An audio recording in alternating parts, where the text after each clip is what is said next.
जैसे ही यह विचार मन में आया, विपिन ने अपना सिर हिला दिया। मलिक परिवार लोहे की तरह सख्त था। उसे जाने से पहले पहचान की जरूरत थी और खुलेआम बाहर निकलना था। अगर वह चुपके से भाग सकता था तो वह बहुत पहले ही भाग जाता। अब तक नहीं रुकता। नहीं, मैं इसे कैसे मार सका? हताशा के बाद उसके मन में संदेह की भावना उत्पन्न हुई। वह कई दिनों से इस घोड़े से परेशान था। वह जितना जोर से लड़ता, उसे उतनी ही बुरी तरह पीटा जाता। आज अचानक ये सब कैसे पलट गया? उसने अपने मन में घटनाओं को दोहराया और अपने यूनिवर्स को देखने से खुद को रोक नहीं सका। ये ओरिजिन एनर्जी को अवशोषित करके बनाया गया एक स्थान था, जिसकी संरचना स्वर्ग की तरह थी, जिसमें भूमि, पर्वत, महासागर, पौधे और जानवर थे। सब कुछ वहां था। नई दुनिया के एक क्षेत्र में हजारों मील तक फैला एक विशाल महासागर पूरी तरह से वाष्पित हो गया था तथा हल्के नीले रंग की किरणों में बदल गया था। यही वह शक्ति थी जिसने घोड़े को मार डाला। उसने सोचा था कि पवन की हत्या दबी हुई शक्ति के मुक्त होने के कारण हुई थी, लेकिन ये पता चला कि ऐसा इसलिए हुआ क्योंकि नई यूनिवर्स जल गई थी। एक घोड़े को मारने से हजारों मील तक फैला समुद्र खत्म हो गया था। अगर इस तरह की लड़ाई कुछ और बार हुई तो मुश्किल से जीता गया यूनिवर्स पूरी तरह से ढह सकता है और गायब हो सकता है। उसकी आत्मा पहले से ही इस स्थान से बंधी हुई थी और यदि वास्तव में ऐसा हुआ तो उसे भी निश्चित रूप से गंभीर क्षति होगी। ये तरीका अच्छा है, लेकिन बेहतर होगा कि इसे दोबारा इस्तेमाल न किया जाए। इन विचारों को एक तरफ फेंकते हुए विपिन ने फिर से अपने सामने खड़े घोड़े की ओर देखा। खड़े घोड़े की ओर देखा। एक minute. Oh sorry sorry sorry. मरे हुए घोड़े की ओर देखा। वह घमंडी घोड़ा जो इतना आक्रामक हो गया था, अब मृत पड़ा था। वह निश्चल पड़ा रहा और धीरे धीरे कठोर होता गया। ये सोनाक्षी का 16वें जन्मदिन का उपहार था और वो इसे संभाल कर रखती है। अब मुझे क्या करना चाहिए? विपिन परेशान था। उसे सिर्फ उसे बांधने के लिए सजा दी गई थी। अगर यह पता चल जाता तो परिणाम स्पष्ट थे। अपनी मौजूदा ताकत के साथ भले ही वह मलिक परिवार से बच निकलता, उसे जरूर पकड़ा जाता और टुकड़ों में काट दिया जाता।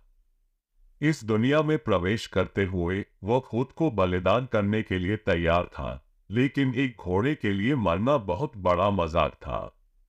नहीं, उसे खुद को बचाने का कोई रास्ता खोजना था। क्या होगा अगर तुम उठे और मुझे लात मार दी? पवन के अगले पैर को पकड़ते हुए विपिन ने बुदबुदाया और इस दुनिया में स्वर्ग की लाइब्रेरी को स्टार्ट करने का तरीका जानने ही वाला था कि उसने अस्तबल के बाहर जियान की आवाज सुनी। विपिन, ये युवा महिला की ओर से पवन के लिए एक पंखा है। इस घोड़े का फर मोटा है और गर्मी को अच्छी तरह से नहीं झेल पाता। आपको इसकी अच्छी तरह से देखभाल करनी चाहिए और कोई गलती नहीं करनी चाहिए।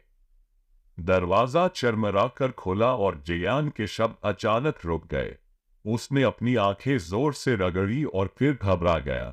तुमने तुमने तुमने इसे क्यों मारा?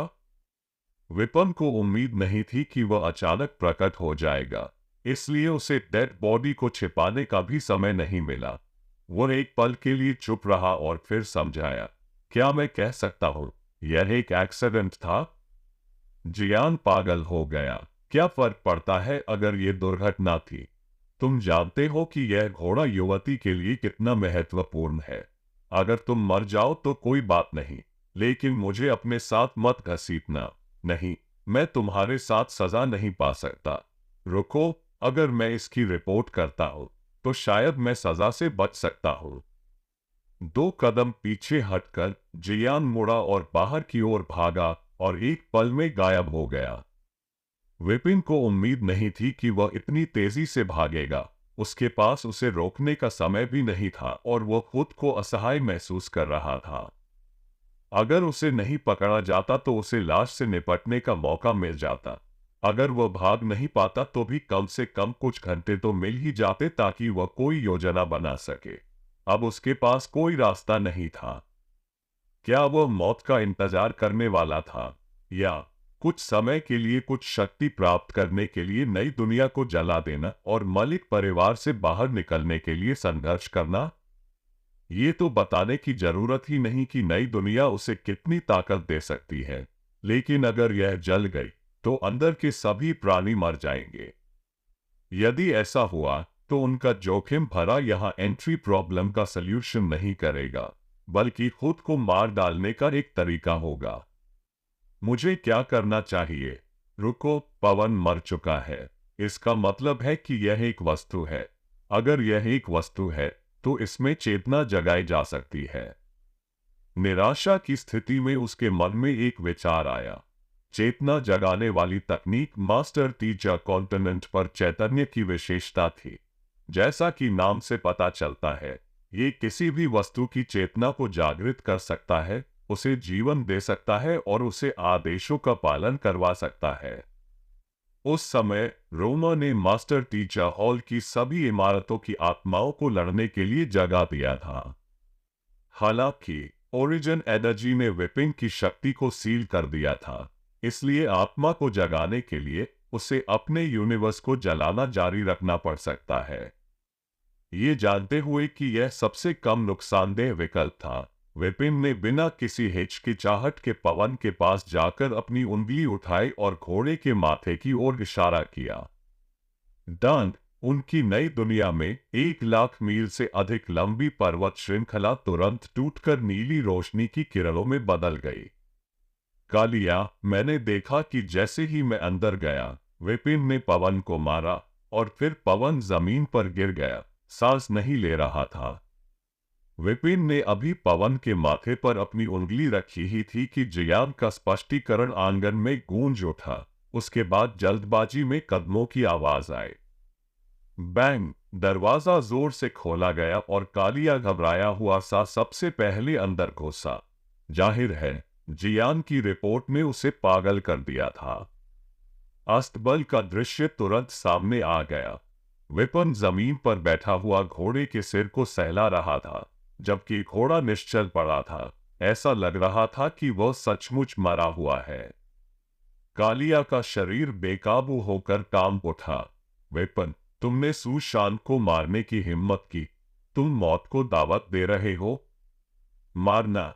इससे पहले कि वह अपनी बात पूरी कर पाता, विपिन ने बीच में टोकते हुए कहा, बटलर कालिया, आप गलत समझ रहे हैं। मैं ऐसा करने की हिम्मत कैसे कर सकता हूं? मैं पवन की खुजली मिटा रहा था। कालिया की पलक अनायास ही फड़क उठी। खुजली मिटा रहा था?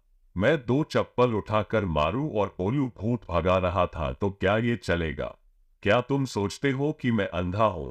खुजली खुजलाने से तुमने पूरे घोड़े को टपका डाला। इस समय पवन का पूरा शरीर अकड़ गया था, माजा की चूसी हुई बोतल के जैसा था। फिर भी तुम मुझे बता रहे हो, ये खुजली खुजलाने जैसा है? क्या तुम मजाक कर रहे हो? क्या तुम्हें मुझ पर विश्वास नहीं है? विपिन मासूम लग रहा था। क्या हुआ? चलो शर्त लगाते हैं। अगर पवन वाकई मर गया है तो मैं पूरी जिम्मेदारी लूंगा। तुम मेरे साथ जो चाहो कर सकते हो, लेकिन अगर वह मरा नहीं है तो मैं कल उस युवती के साथ व्हाइट रॉक अकादमी जाना चाहूंगा, ताकि देख सकूं कि वह ओरिजिन पूल असेसमेंट से कैसे गुजरती है। सोनाक्षी जैसी युवा महिला जब भी बाहर जाती तो निश्चित रूप से अपने साथ कई परिचारिकाओं को ले जाती। किसे साथ ले जाना है, ये तय करना कालिया के अधिकार में था। तुम एक साधारण नौकर, तुम्हें क्या लगता है कि तुम मेरे साथ शर्त लगाने के योग्य हो? कालिया ने झल्लाकर कहा। मैं योग्य हूं या नहीं, इससे कोई फर्क नहीं पड़ता। महत्वपूर्ण यह है कि विपिन ने अपना सिर खुजलाया। उसकी काली आंखें मासूमियत से भरी थी। अगर पवन सच में मर गई है तो भले ही तुम मुझे पीट पीट कर मार डालो, तुम दोष से बच नहीं पाओगे। आखिरकार मैं यहाँ इसलिए हूँ क्योंकि तुम मुझे मलिक परिवार में लेकर आए हो और तुम निर्विवाद जिम्मेदारी उठाते हो। लेकिन अगर पवन जिंदा है तो हर कोई खुश है, युवती प्रसन्न होगी और तुम आराम से रह सकते हो, शायद तुम्हें इनाम भी मिले। कालिया, मैं सिर्फ एक मामूली नौकर हूँ, मुझे ज्यादा समझ नहीं आता। मुझे नहीं पता कि मैं जो कह रहा हूँ उसका कोई मतलब है या नहीं।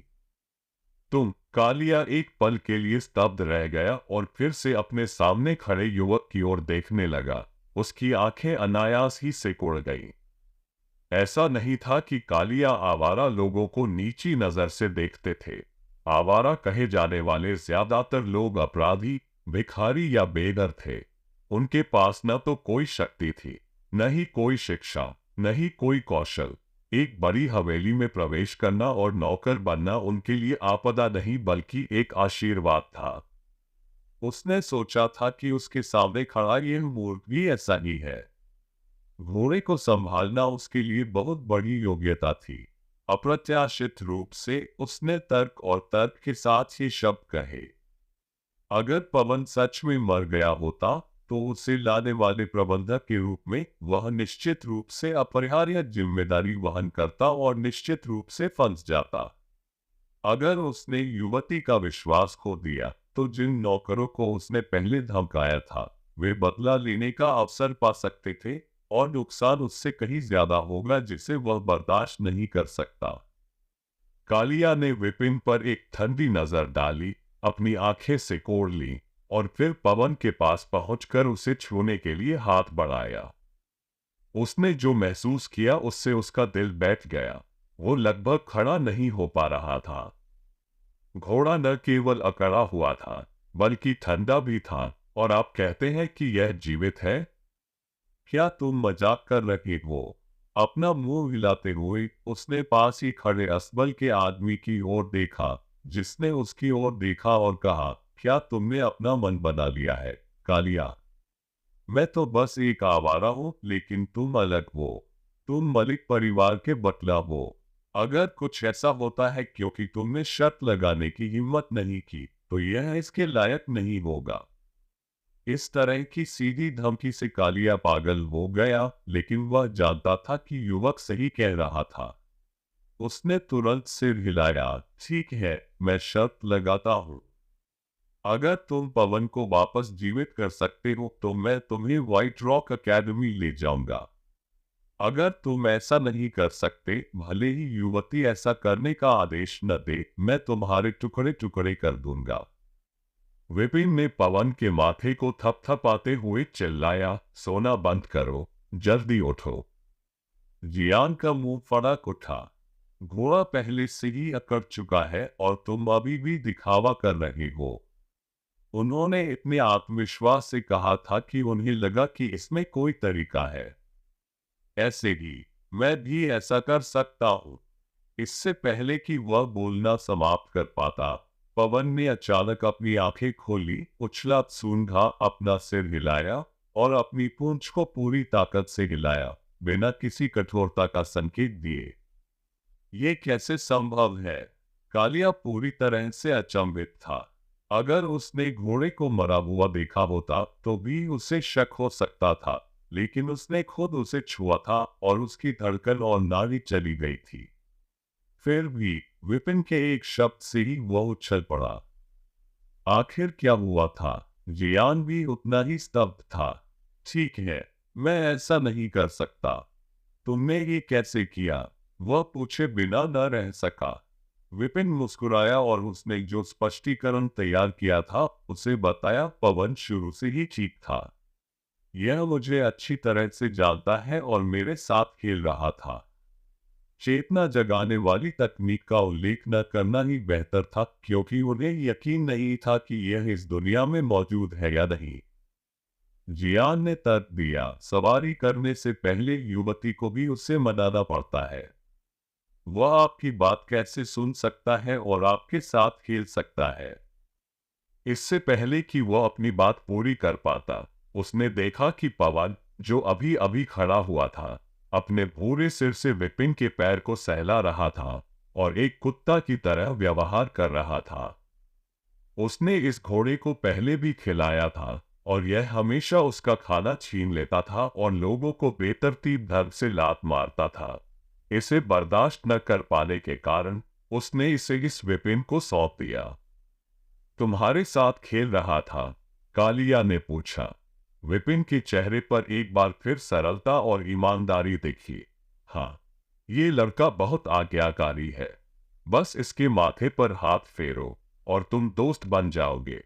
फिर ये तुम्हारी बात सुनेगा। क्या ये सच है? जियान की आंखें चौड़ी हो गई। उसे लगा कि शायद वह भी ऐसा कर सकता है। अगर आपको मुझ पर विश्वास नहीं है तो आप आकर कोशिश कर सकते हैं, विपिन ने आमंत्रित करते हुए हाथ हिलाया। जियान ने कालिया की ओर देखा। कालिया को सिर हिलाते हुए देखकर उसने एक गहरी सांस ली और पास आ गया। ये घोड़ा युवती के लिए बहुत महत्वपूर्ण था। अगर वह इसे आज्ञाकारी बना सके तो मो परिवार में उसका रुतबा जरूर बढ़ जाएगा। सावधानी से आगे बढ़ते हुए, इससे पहले कि उसका हाथ उसे छू पाता, घोड़ा अचानक मुड़ गया। बैंग! दो बड़ी लात ने उसकी छाती पर वार किया। बिना कुछ प्रतिक्रिया किए वो जियांग 7 या 8 मीटर दूर उड़ गया और जमीन पर गिरकर खून की उल्टी करने लगा। तुमने मुझे धोखा दिया। उठने के लिए संघर्ष करते हुए जियांग की दृष्टि धुंधली हो गई। खैर, मुझे लगता है मैं ऐसा नहीं कर सकता। असल में उसे समझ आ गया था कि क्या हुआ था। घोड़ा स्पष्ट रूप से गुस्से में था क्योंकि उसने बड़बड़ाया था और उसने बदला लेने का अवसर ढूंढ लिया। लेकिन घोड़े का सहयोग बहुत अच्छा था। जैसे ही वह गाली देने वाला था, उसने विपिन और पवन को पास ही देखा। दोनों ने एक साथ अपना मुंह खोला और साफ साफ शब्दों में कहा, बेवकूफ। जियान का मुंह फड़क उठा। अपने गुस्से को काबू में न रख पाने के कारण उसने कालिया की ओर इशारा किया। इसने मेरा अपमान किया है। विपिन का श्राप सहनीय था, लेकिन एक घोड़े ने लोगों का अपमान किया। क्या कोई न्याय बचा था? कोई कानून? कालिया ने अपना मुंह ढक लिया। चुप रहो। क्या तुम्हें शर्म नहीं आ रही है? घोड़ा लोगों का अपमान करता है। क्या तुम अपना दिमाग खो रहे हो? जियान ने अपनी आंखें जोर से रगड़ी। पवन चुपचाप विपिन के पीछे खड़ा था। कोई असामान्यता का संकेत नहीं दिखा रहा था, जैसे कि पहले की गालियां सिर्फ उसकी कल्पना थी। जियान की अनदेखी करते हुए विपिन ने एक सरल और ईमानदार भाव से प्रबंधक की ओर देखा। कालिया, क्या शर्त अभी भी मान्य है? बिल्कुल। कालिया को लगा कि उसके दांत लगभग टूटने वाले हैं। चूंकि पवन आपकी बात सुनती है, इसलिए इसका अच्छे से ख्याल रखना। सुनिश्चित करें कि युवती कल मूल्यांकन के लिए समय पर पहुंच जाए। शेड्यूल में देरी न करें। ये जानते हुए कि ज्यादा देर तक रुकने से सिर्फ शर्मिंदगी ही होगी, कालिया जाने के लिए मुड़ा। आंगन से बाहर निकलने से ठीक पहले उसने जियान की तरफ देखा। जल्दी करो। हाँ हाँ, जियान ने बार बार सिर हिलाया। चलते समय वह बार बार पीछे देखता रहा। उसे समझ में नहीं आ रहा था कि अभी क्या हुआ था। जैसे ही वह अस्तबल से बाहर निकलने वाला था, उसने देखा कि विपिन ने गुस्से से पवन के चेहरे पर थप्पड़ मारा। उसे झुंझलाहट से भरे स्वर में डांटा, तुम्हें अभी लोगों का अपमान करने के लिए किसने कहा? क्या तुम नियमों को नहीं समझते? अपनी जगह याद रखो, तुम सिर्फ एक घोड़ा हो। उद्धरण चिन्ह डॉट डॉट डॉट उद्धरण चिन्ह। जियान ने फिर से अपनी आंखें रगड़ी। विपिन और पवन चुपचाप खड़े थे, दोनों उसे देखकर मुस्कुरा रहे थे। जियान को अब अपनी आंखों पर भरोसा नहीं रहा। अपना सिर जोर से हिलाते हुए वह जल्दी से वहां से चला गया। तभी विपिन ने राहत की सांस ली। अब कोई भी उस आदमी की कही किसी भी बात पर विश्वास नहीं करेगा। पवन को पहले डांटना स्वाभाविक रूप से दूसरों के लिए दिखावा था, जिसका उद्देश्य उन्हें भ्रमित करना था। इस तरह भले ही कोई और समस्या उत्पन्न हुई हो, जियान आसानी से उन्हें रिपोर्ट करने की हिम्मत नहीं करेगा। आखिरकार संकट पूरी तरह खत्म नहीं हुआ था। चेतना जगाने वाली तकनीक से मरे हुए घोड़े को खड़ा करके उसे जीवित दिखाया जा सकता है, जिससे लोगों के लिए कुछ ही समय में समस्या को पहचानना मुश्किल हो जाता है। लेकिन मरा हुआ तो मरा ही होता है।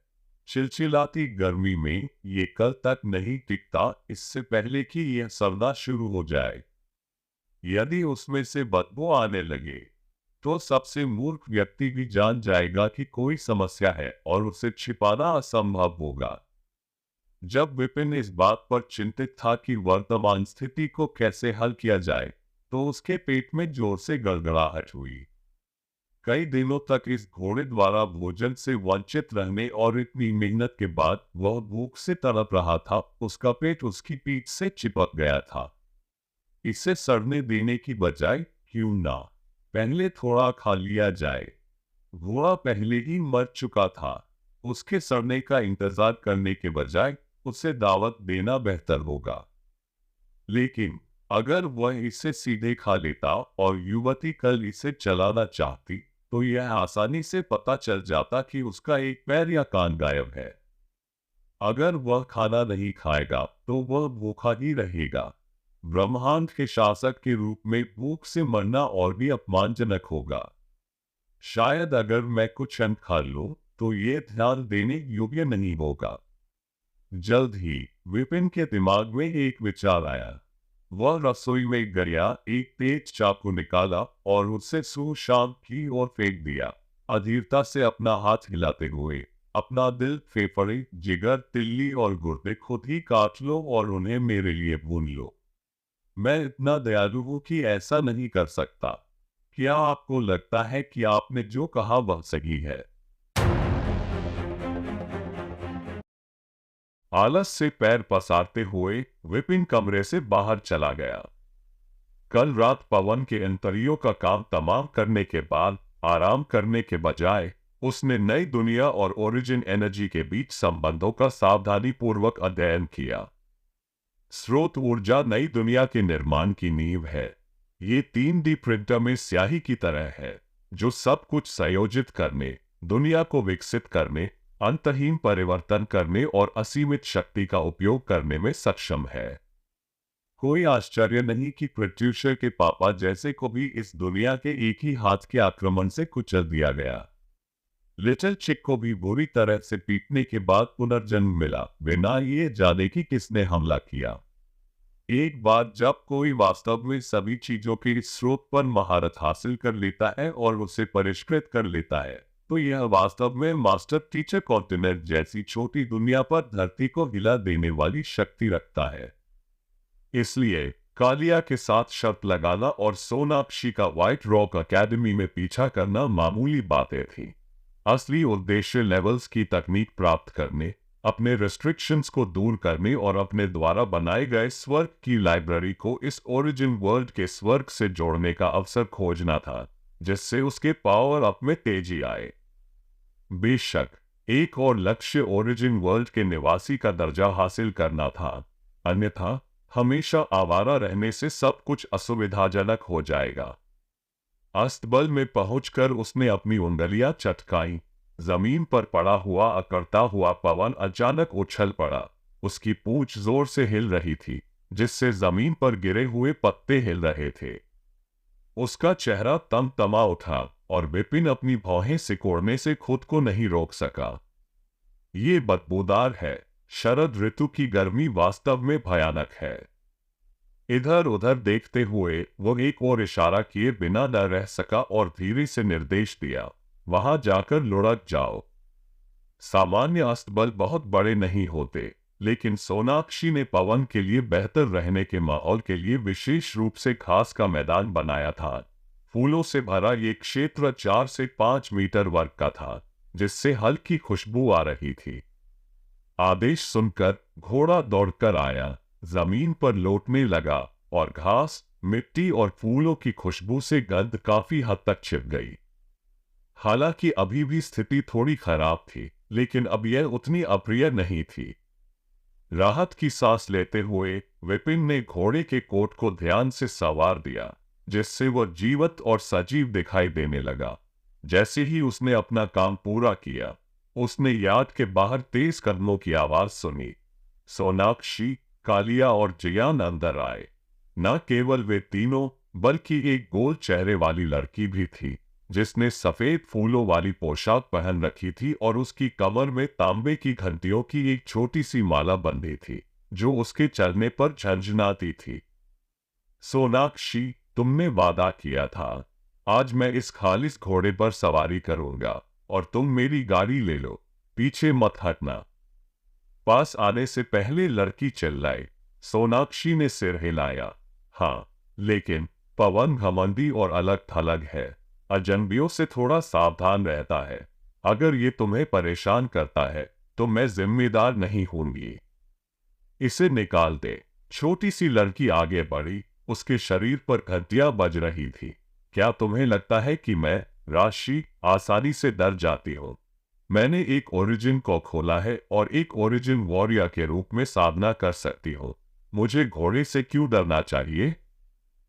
ठीक है, तो फिर अपने दोस्त का काम देखकर सोनाक्षी ने उसे और भाई की जहमत नहीं बताई और विपिन की ओर देखा।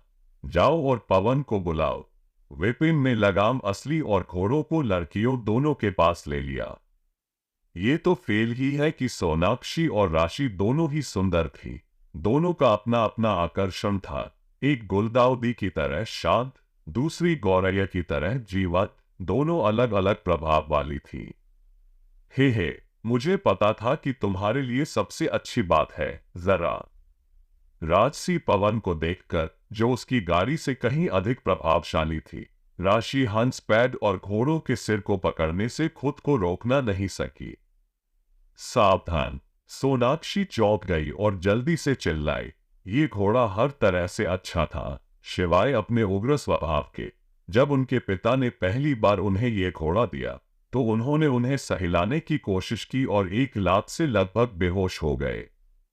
हालांकि उसके दोस्त की पहचान नहीं हो पाई, लेकिन अच्छी तरह से उसकी पहचान हो गई थी। राशि व्हाइट रॉक सिटी के लॉर्ड अथर्व की बेटी थी, जिसका स्थान उन्हें कहीं अधिक था। जैसे ही वो अपनी सहेली को पीछे खींचने वाली थी, उसने देखा कि आमतौर पर उग्र रहने वाले पवन न केवल क्रोधित थे, बल्कि अपनी बड़ी बड़ी आंखों झपका रही थी और उसे धीरे धीरे समझ रही थी, मानो उसका स्वभाव उग्र कभी नहीं था। सोनाक्षी दंग रह गई। क्या मैंने सही देखा? ये कैसे हो सकता है? किस बात का ध्यान रखना है? पवन के सिर को सहलाते हुए राशि ने उत्सुकता से पूछा। ये सोनाक्षी कुछ बोलने ही वाली थी, लेकिन जब उसने राशि की अगली चाल देखी तो वह रुक गया, उसका मुंह हिल गया। इस प्यारे चेहरे वाली लड़की ने न सिर्फ सुशांत के सिर को हिलाया, बल्कि उसके तांबे को भी निकाला और यहाँ तक कि उसके डिंग डोंग को भी कुछ बार झटका दिया। उसे उम्मीद थी कि उत्साही घोड़ा ऐसे अपमान से पागल हो जाएगा, लेकिन इसके बजाय वो एक घरेलू कुत्ते की तरह का व्यवहार कर रहा था। क्रोधित नहीं हो रहा था, बल्कि आज्ञाकारी रूप से धीरे धीरे अपनी पूंछ हिला रहा था, लगभग उससे बातचीत कर रहा था। सोनाक्षी पूरी तरह से अचंभित रह गई। एक ही दिन में इतना कुछ बदल गया क्या? मुझे लगता है कि पवन के साथ घुलना मिलना आसान है। सोनाक्षी, क्या तुम नहीं चाहती थी कि मैं इस पर सवारी करूं? पवन को अच्छी तरह से हिलाने के बाद राशि ने मुंह बनाया। आने से पहले उसकी सहेली ने इस घोड़े को जानवर के बारे में बताया था, जिससे वह दूरी बनाए रखने के लिए तैयार हो गई थी। किसने सोचा था कि यह इतना सुंदर और प्यारा होगा? सोनाक्षी शर्माते हुए समझाना चाहती थी, लेकिन समझ नहीं पा रही थी कि कैसे। क्या यह उसकी अपनी सहजता हो सकती है? और घोड़े को कौन सी पोशाकें पसंद है? कुछ तो समानता है। सोनाक्षी ने विपिन की ओर देखा, जो घोड़े का प्रभारी था। वह इस घोड़े को अच्छी तरह से प्रशिक्षित करता था, क्योंकि कई नौकर इसे किराए पर लेते थे, जिससे इस नए घोड़े को मौका मिल जाता था। लेकिन कुछ ही दिनों में यह इतना बदल गया था। अपने दोस्त को जवाब न देते राशि ने इस पर ज्यादा ध्यान नहीं दिया। वह घोड़े के पास लटकी थी, थोड़ी बेचैनी सी दिख रही थी और उसकी उंगलियां घोड़े पर थीं। वह केवल 1.6 मीटर से कुछ अधिक लंबी थी, जो एक लड़की के लिए बहुत अधिक नहीं थी। पवन एक शुद्ध नस्ल की घोड़ा था, जिसकी गहराई 1.7 मीटर थी, जिस पर चढ़ना मुश्किल हो जाता था। ये देखकर कालिया ने विपिन की ओर से एक और नग्न अप्राकृतिक मॉडल में कहा, एक गुलाम के रूप में तुम में जागरूकता की कमी कैसे हो सकती है? नीचे उतरो और मिस के लिए एक स्टूल बनो। स्टूल। विपिन दंग रह गया। बिल्कुल, कालिया की आंखों में उपहास की चमक थी। आपने कलवा क्या नहीं दिखाया? विपिन ने अपना सिर हिलाया। मुझे इस अवसर की जरूरत नहीं है। तुम, कालिया ने माफी मांगते हुए कहा, मिस, उसे ठीक से ना समझाना मेरी गलती है। मैं उसके हाथ और पैर को उसके शरीर से अलग कर दूंगा। सोनाक्षी ने उसे कोई जवाब नहीं दिया, बल्कि भावशून्य चेहरे से विपिन को देखा। मैं कारण जानना चाहती हूँ। विपिन ने अपने सामने बूढ़े घोड़े की ओर देखा। चलो चले। कालिया ने कहा, तुम खुद को क्या मानते हो जो ये सब ऑर्डर दे रहे हो? उसकी बात पूरी हो रही थी कि गहरे लाल रंग के घोड़े ने कई बार सिर हिलाया, फिर धीरे धीरे अपने शरीर को नीचे की ओर झुकाया और एक बिल्ली की तरह सहजता से जमीन पर लेट गई। यह क्या है? सोनाक्षी, कालिया और अन्य सभी लोग अचंभित और अविश्वास से भर गए। इस घोड़े के बारे में जो कुछ वे जानते थे, उसके आधार पर ये काफी आश्चर्यजनक होगा यदि यह किसी को इसे सहलाने की अनुमति देता है। लेकिन लेटना, लोगों को इसे सहलाने देना और एक गुलाम की आज्ञा का पालन करना थोड़ा ज्यादा लग रहा था। क्या ये हो सकता है कि पवन वास्तव में आपका दोस्त बन गया है और आपकी बातों को समझ सकता है? कालिया खुद को पूछने से नहीं रोक पाए। कल इस घोड़े ने विपिन के आदेश का पालन करते हुए डेड होने का नाटक किया, जिससे वह शर्त हार गया। बेशक, जांग जुबान ने सिर हिलाया।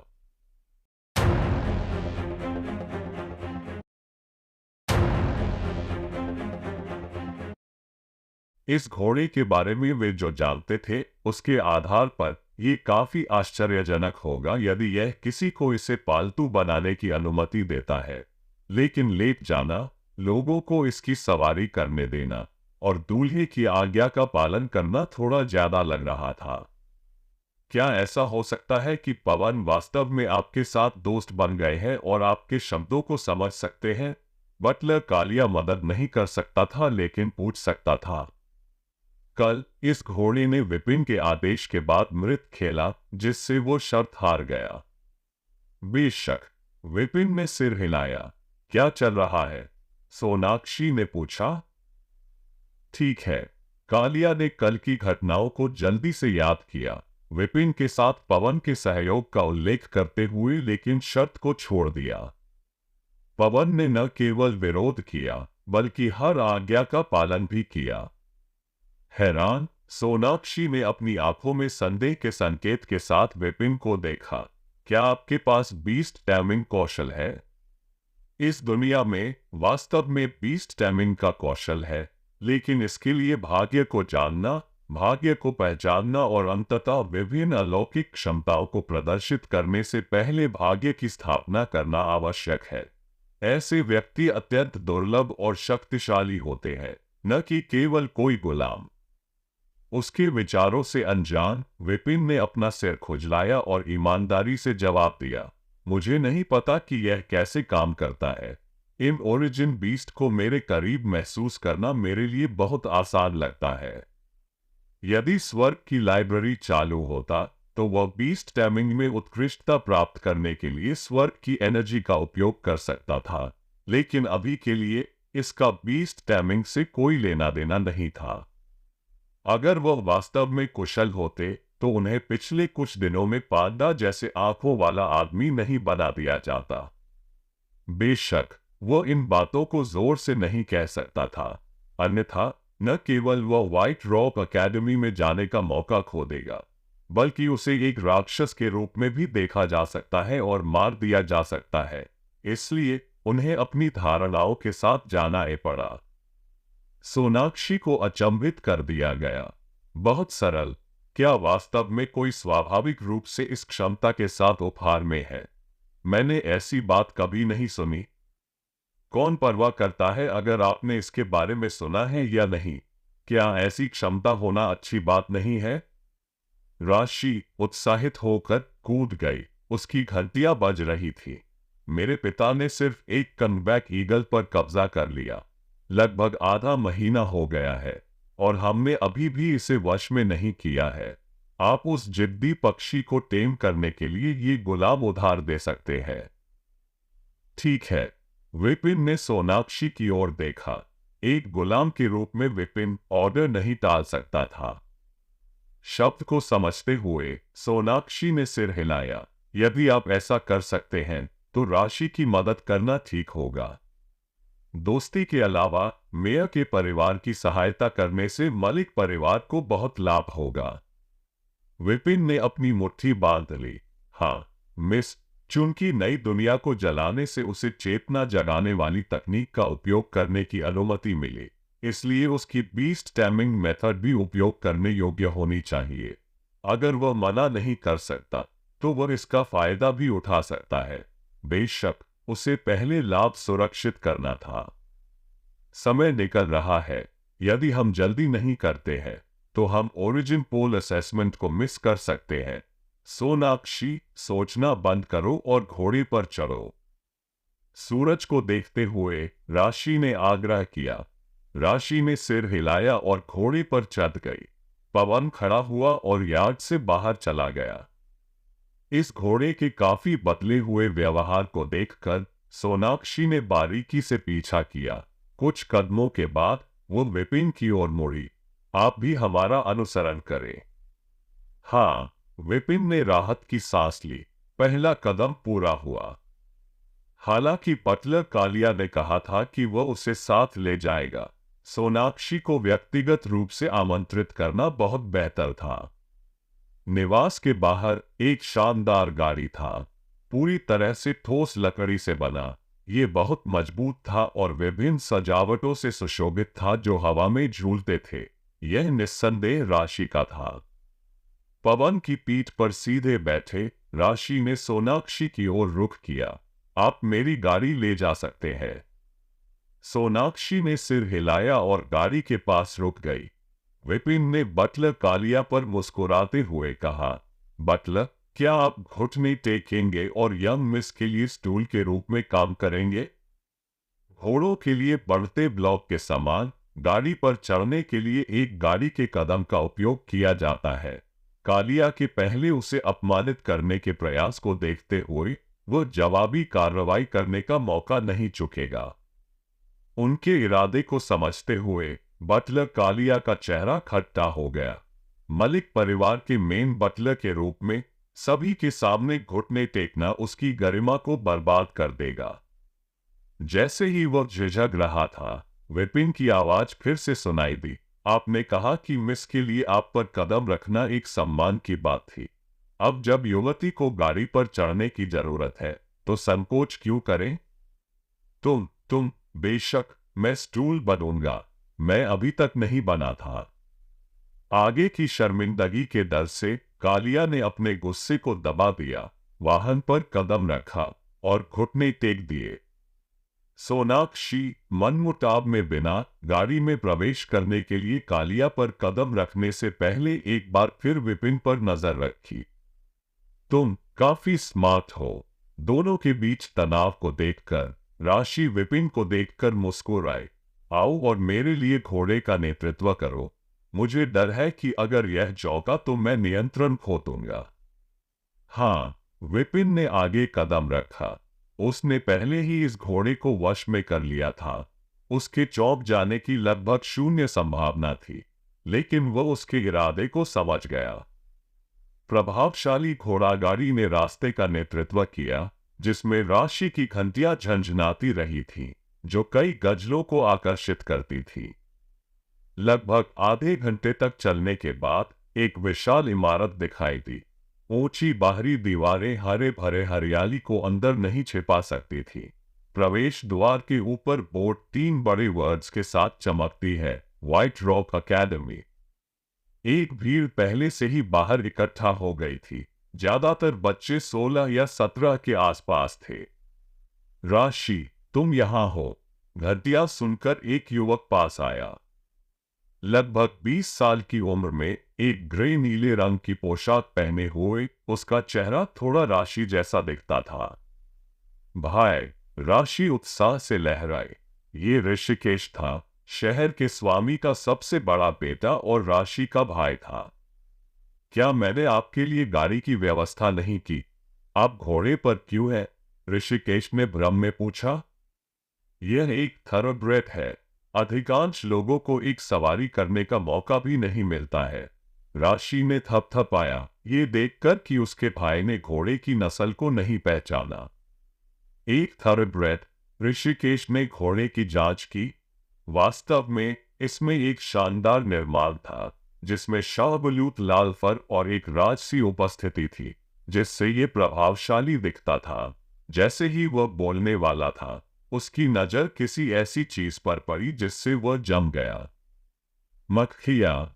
उन्होंने पवन के पेट के चारों ओर दर्जनों मक्खियों को देखा, जो गन से खींची गई थी। विपिन की भौहें हिल गई। मैं इस बारे में भूल गया। फूल कुछ गंधों को छिपा सकते हैं, लेकिन वे इसे छिपा नहीं सकते। मधुमक्खियां या तितलियां ठीक होंगी, लेकिन मक्खियों को आकर्षित करना, इससे निश्चित रूप से पता चल रहा था कि वह मर चुका है। नहीं, मुझे कुछ करना होगा इससे पहले कि उन्हें कुछ पता चले। मक्खियां। घोड़े से उतरकर राशि ने जल्दी से पवन के पेट की जांच की और मक्खियों का झुंड भिन्न-भिन्नता हुआ देखा। वह हैरान होकर पास में खड़े विपिन की ओर मुड़ी। क्या हो रहा है? मक्खियों को दूर भगाते हुए विपिन शांत रहा। मिस यू, आजकल मौसम काफी नम है। इसके अलावा मैंने अकादमी के प्रवेश द्वार पर ऐसी उम्मीद नहीं की थी। यह शायद उनकी खराब स्वच्छता के कारण है। ये बिल्कुल सामान्य है। उन्होंने तुरंत ही जिम्मेदारी से पल्ला झाड़ लिया। आखिरकार नीचे उतरकर और करीब से सूंघ कर देखे बिना कोई भी निश्चित रूप से कुछ नहीं कह सकता था। ऋषिकेश ने भौहें सिकोड़ते हुए कहा, आपका मतलब है कि ये यहां पहुंचने के बाद दिखाई दिए? विपिन ने गुस्से से सिर हिलाया। क्या आप हम नौकरों से सवाल कर रहे हैं, यंग मास्टर ऋषिकेश? मैं हर दिन पवन को साफ करता हूं और उसे ताजे फूलों से नहलाता हूं। ये हमेशा साफ रहता है। राशि ने कहा, भाई, वो सही कह रहा है। पवन एक बेशकीमती घोड़ा है, जिसे बढ़िया अनाज खिलाया जाता है और अलग से रखा जाता है। आम घोड़ों से अलग। ये गंदा नहीं है। मैंने इसे पूरे रास्ते चलाया है और इसमें निश्चित रूप से कोई गंध नहीं है। यह अकादमी की समस्या होगी। मैं इसकी सूचना छात्र मामलों के कार्यालय को दूंगा और शिक्षकों से इसे निपटाने को कहूंगा। अपनी बहन को बोलते देख ऋषिकेश ने सवाल करना बंद कर दिया और मुस्कुराया। ये छोटी मोटी बातें हैं। चलो पहले कैंपस में प्रवेश करते हैं। एक बार जब आप असेसमेंट पास कर लेंगे, तो मैं आपको टीचर चुनने में मदद करूंगा। राशि ने सिर हिलाया और सोनाक्षी को बुलाने ही वाली था कि तभी एक आवाज आए।